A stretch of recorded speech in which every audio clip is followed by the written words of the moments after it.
Hey yo, what's up? That's me again. Now we're gonna talk about this guy.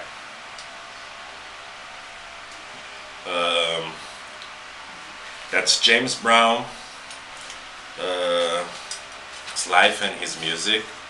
Uh, the original one, the title is The One, The Life and Music of James Brown. It's written by R.J. Smith. Uh, it has um, 620 something pages. And now I see. I didn't know they had these pictures at the end of the book. Jesus. Anyways, I'm gonna see that later. Look at that. Okay, so tells the story about the man, the myth, the legend, uh, and it starts with his birth. And according to the book, he was born dead, and one of his aunts uh, just blew some air into his lungs, and he was resurrected. So his life started like that. During he, his teenage years, he got into jail sometimes, like it was common at that time, 40s, 50s in the States, black people who have been seen as criminal, uh, no matter what kind of occupation this person has. And it happens also with James Brown. The turning point on his life is when he joined a group, the Famous Flames, and it was named Jim James and the Famous Flames. And he started as a backup singer, a backing vocal singer, and at the end he was leading the group, you know.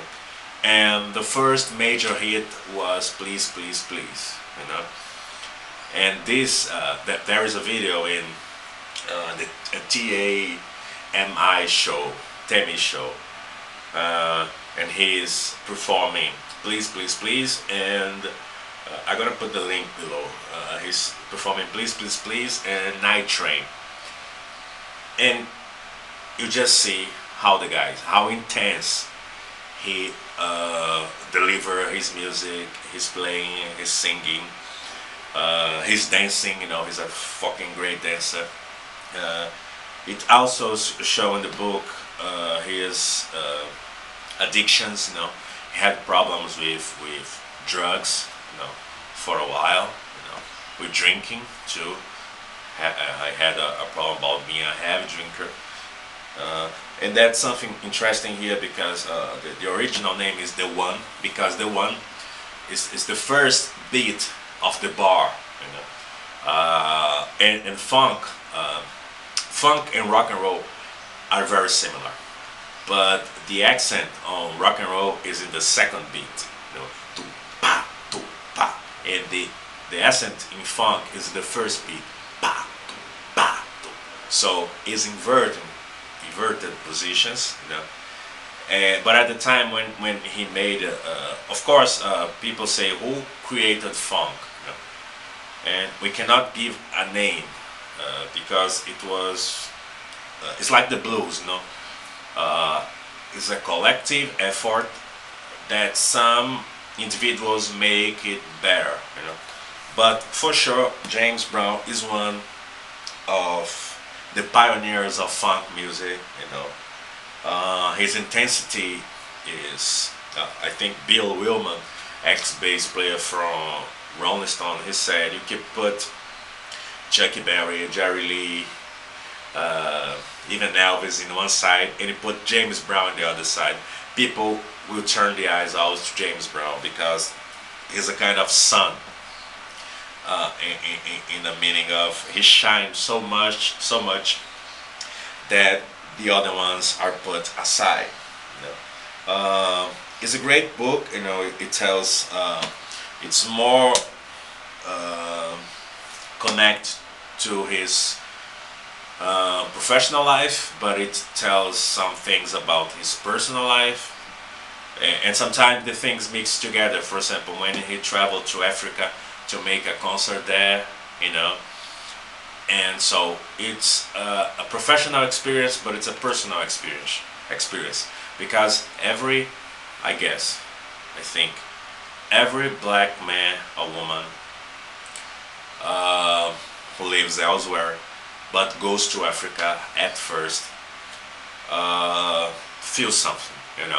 I have never been to Africa, but I'm sure when I get there someday that I will go. I will feel something because that's the connection we had. We had here in Salvador. There was a picture exhibition uh, about.